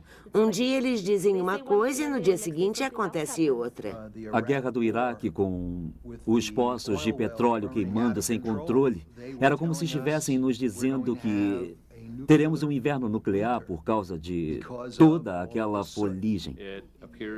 Parece que teremos de convencer as pessoas a acreditarem que essa é uma questão séria para a qual elas deveriam dar atenção. Você está brincando? Imagine que pudesse votar nacionalmente por um imposto que fosse cobrado sobre, digamos, a gasolina, e esse dinheiro fosse usado para pesquisas nesse assunto. Você votaria a favor desse imposto? De jeito nenhum. Você não votaria nisso de jeito nenhum. Eu queria saber por que o consumidor comum tinha que pagar por isso. Minha pergunta seria, é só daí que o dinheiro tem que vir? É uma questão que temos que responder, mas precisamos pagar por isso? Para uma mãe com 4 filhos, 50 centavos ou qualquer valor faz muita diferença. E você nunca ia saber ao certo se o dinheiro estava sendo usado nisso. Eu só não sei bem onde esse dinheiro seria usado. O argumento de que as nações ricas deveriam dar o primeiro passo não convenceu o Senado.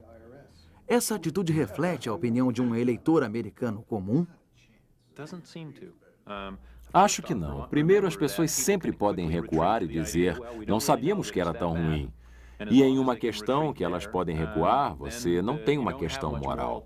É preciso ter uma questão moral para que comecem a aceitar que, na verdade, existem efeitos potencialmente perigosos. E ainda nem chegamos perto.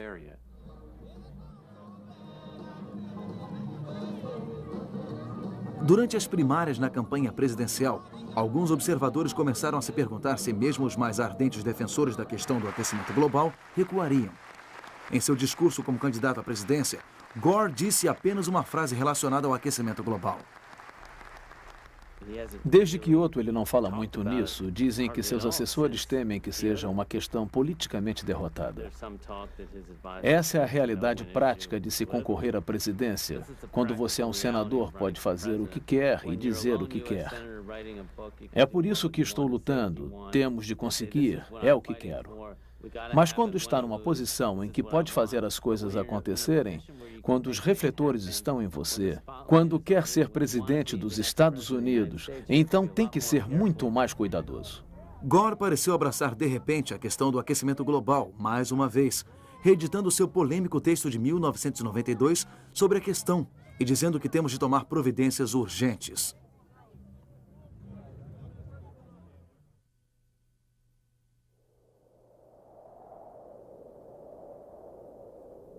Em Mauna Loa, no Havaí, os cientistas continuam medindo o aumento de nível de CO2 na atmosfera.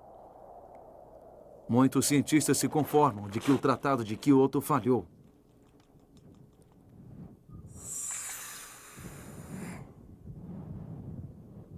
No entanto, uma coisa é certa. A quantidade de CO2 entrando na atmosfera vai continuar a aumentar. E com o tempo, o impacto sobre o tempo vai ser claro.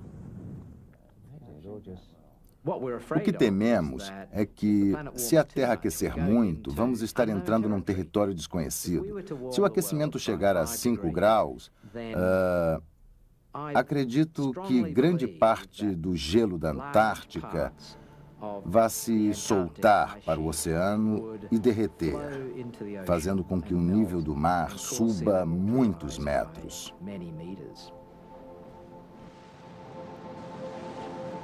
Além da subida do nível do mar, muitos outros efeitos podem ocorrer. Aumento na frequência de fortes tempestades. Disseminação de doenças infecciosas pelo mundo. Grandes secas, fome e miséria. A destruição de espécies e habitats. Todas essas coisas são possíveis.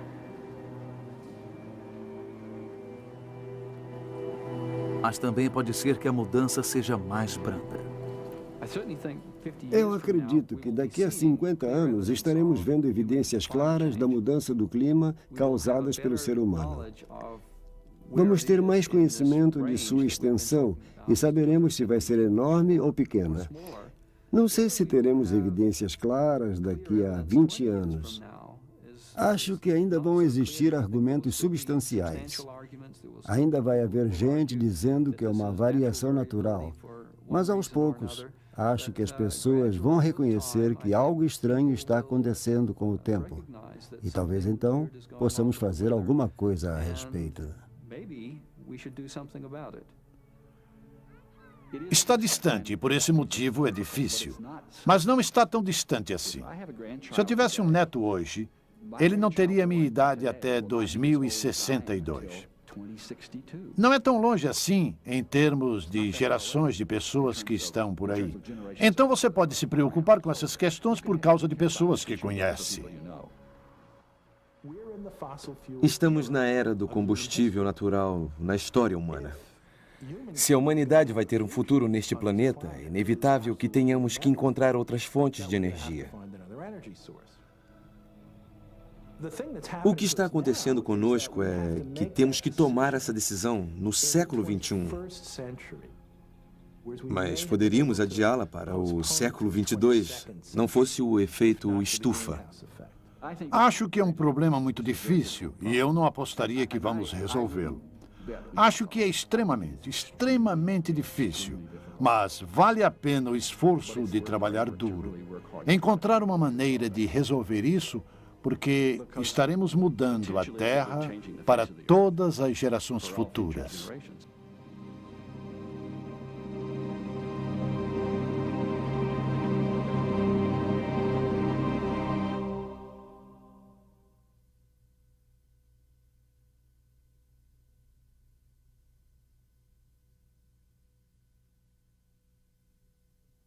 Versão brasileira, Audio News.